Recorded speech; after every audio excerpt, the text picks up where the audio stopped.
नमस्कार। आप सुन रहे हैं द बॉलीवुड रेडियो और मैं हूं आपके साथ आकाश। दोस्तों, आज के इस पॉडकास्ट में बात राजेश खन्ना और डिंपल कपाड़िया की निजी जिंदगी की, दोनों के मिलने की, दोनों के बिछड़ने की, दोनों के अलग होने की।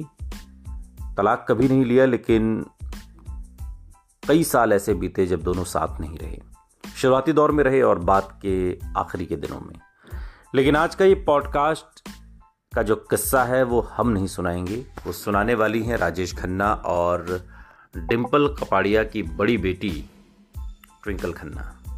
आज का ये पॉडकास्ट ट्विंकल खन्ना के हवाले से है। एक्ट्रेस और राइटर ट्विंकल खन्ना ने हाल ही में अपनी मां डिंपल कपाड़िया और पिता राजेश खन्ना के बीच रिश्तों को लेकर बात की।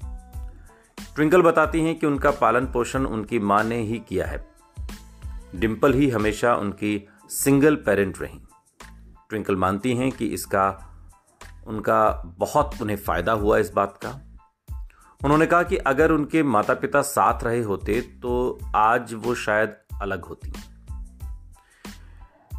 ट्विंकल ने कहा कि बहुत लंबे समय तक उन्हें पुरुष प्रधान समाज के बारे में पता ही नहीं था, क्योंकि उन्होंने कभी ये चीजें देखी ही नहीं थी। उन्होंने हमेशा अपनी मां को जिम्मेदारियां उठाते देखा था। फैशन डिजाइनर और एक्ट्रेस मसाबा गुप्ता को दिए इस इंटरव्यू में ट्विंकल कहती हैं कि मुझे याद नहीं है कि हमारे घर पर कभी फेमिनिज्म शब्द का इस्तेमाल किया गया हो, लेकिन ये शब्द शुरुआत से ही हमारे घर में मौजूद था। घर की जिम्मेदारियां उठाने वाला कोई दूसरा नहीं था। मुझे अपने घर से बहुत इंस्पिरेशन मिली। इस इंटरव्यू में ट्विंकल आगे कहती हैं कि मुझे लगता है कि अगर मेरे पेरेंट्स साथ रहे होते, मेरे मम्मी पापा साथ होते, तो मैं ऐसी नहीं होती। शायद मैं हमेशा काम नहीं करना चाहती, मुझे मेहनत की आदत नहीं होती। अक्सर मुझसे ये सवाल किया जाता है कि सुपरस्टार माता पिता के बीच बड़ा होना कैसा था।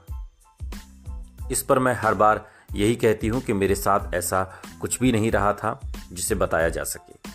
मैं इसका जवाब कैसे दे सकती हूं।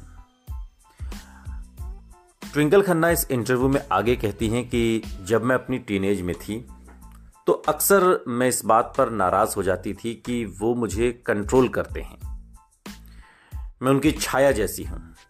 हालांकि आगे चलकर मुझे समझ आया कि वो मुझे हमेशा प्रोटेक्ट करते थे, कंट्रोल नहीं।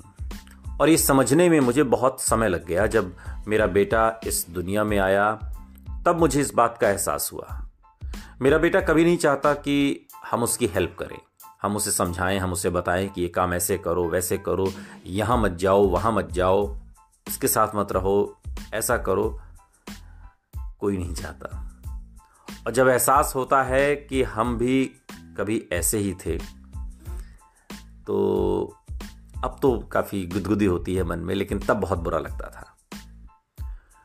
आपको बता दें कि ट्विंकल खन्ना दिवंगत सुपरस्टार राजेश खन्ना और दिग्गज एक्ट्रेस डिंपल कपाड़िया की बेटी हैं। उन्होंने साल 1973 में शादी की थी। हालांकि कुछ साल बाद ही दोनों अलग हो गए और दोनों ने एक दूसरे से कभी तलाक नहीं लिया, लेकिन साथ में भी नहीं रहे। और शादी करने के बाद डिंपल कपाड़िया का जन्म हुआ। उसके बाद में माफ़ कीजिएगा, ट्विंकल खन्ना का जन्म हुआ डिंपल कपाड़िया से, राजेश खन्ना ने जब शादी की, और रिंकी खन्ना।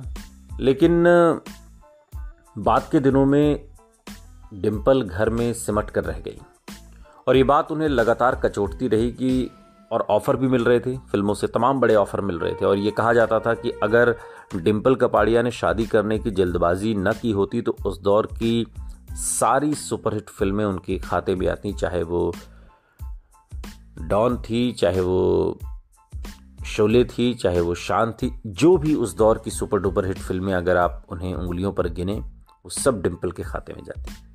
लेकिन डिंपल कपाड़िया ने शादी कर ली और शादी के बाद भी ऑफर मिलने कम नहीं हुए, बावजूद इसके कि वो ये बात साफ कर चुकी थी कि उन्हें अब फिल्मों में काम नहीं करना है और वो राजेश खन्ना की पत्नी बनकर खुश हैं।